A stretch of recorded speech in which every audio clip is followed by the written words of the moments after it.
Galaxy S26 Ultra just showed up, and I know what you're thinking. This looks like the same phone. Stick with me. Under the tools and under a microscope, Samsung's biggest changes aren't the ones they advertised, and they'll affect how you use it every day. First impression, this muted color is subtle, but it reads premium. Biggest surprise? It's the thinnest Ultra yet at 7.99 millimeters, and Samsung barely mentioned it. It's also lighter, titanium is gone, aluminum is back, plus the frame is more rounded. Even the S Pen seats oddly if you flip it. So what else is different?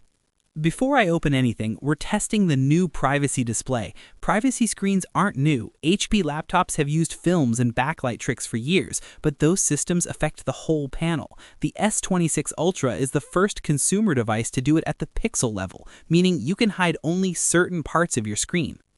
To enable it, pull down Control Center, tap Privacy Display, and toggle it on. You'll immediately notice the brightness drop, and the image can feel lower res. That's not your imagination, so let's go absurdly close and look at the pixels themselves to see what's really happening. Under the microscope, watch this. Privacy mode on and half the pixels go dark. That's the trick. This panel has two pixel types, normal wide-angle pixels and narrow-angle pixels that fire light forward like tiny spotlights. Privacy mode shuts off the wide ones, leaving only the narrow ones active, and that comes with a cost. With fewer pixels working, quality and viewing comfort take a hit, so you won't run this 24/7. It's smart, but it's a compromise. And even with privacy off, viewing angles are slightly worse than other phones. Nothing extreme, but it's there. Now, let's stop talking and get inside the S26 Ultra.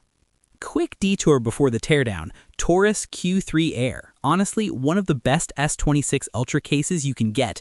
The rotating stand locks the phone at almost any angle, so it stays exactly where you set it for watching, filming, or desk use. And it matters for one big missing feature.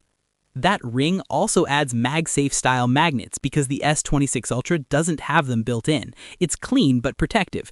Airbag corners spread impact, the sides are textured for grip, and it even spins in your fingers if you're a fidget type. Don't rely on that.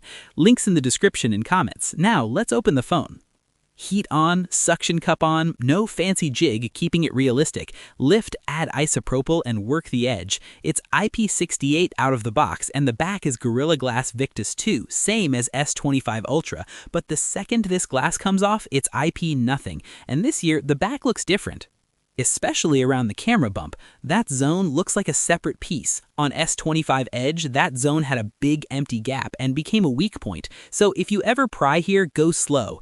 Inside, the main camera module is huge, and the wireless charging coil layout is visibly changed too, which ties into a decision people are mad about. Samsung pushed wireless charging to 25 watts, but still didn't add MagSafe magnets. There's a reason. Magnets interfere with reverse wireless charging, and Samsung clearly prioritized reverse charging. If you want MagSafe anyway, that Taurus case handles it. Now, peel back the charging module. Gloves on so the cameras stay clean. Disconnect what looks like the main battery connector, unplug the top speaker, and lift it out. The speaker has a red rubber gasket for water sealing. Up here, you can also spot the S Pen detector coil and a small temperature sensor, classic Samsung layout. But then something strange happens when I try to power it down. I unplugged the main battery connector, flipped the phone, and it was still on. This battery has two connectors. Pull the second one and it finally shuts off. With 60-watt wired and 25-watt wireless charging, splitting power across two connections likely reduces heat and stress. And down bottom, the mics have dedicated channels to keep water resistant intact. Both connectors land directly on the battery. Pushing 60 watts through one connector could run hot, so sharing the load makes sense. And if one connection fails, the phone is likely still able to operate. Battery capacity is 5,000 milliamp hours again, and there's still no silicon carbon here. The good news, removal is excellent, proper pull tabs, and underneath is a major cooling upgrade. That vapor chamber is about 15% larger than the S25 Ultras and covers a huge chunk of the chassis. Camera lineup: 50 megapixel ultra-wide, 200 megapixel main, 50 megapixel telephoto using an ALOP module, smaller than last year and Samsung barely talked about it, plus a 10 megapixel telephoto. Two cameras also get wider apertures for better low light, so let's pull the board. 2 screws out, flex disconnected, front camera removed. The main board comes out as a single unit. Under the shield, Snapdragon 8 Elite Gen 5 with 12 gigabytes of RAM in a sandwich board. Now for the screen. I want to see if privacy tech adds thickness and what a swap costs if you ever break it. Front heat, isopropyl, and let the suction do the work. These panels hate being pried. Once it's free, we compare it side by side with the S25 Ultra. No meaningful thickness difference, so privacy mode isn't making the phone bulkier.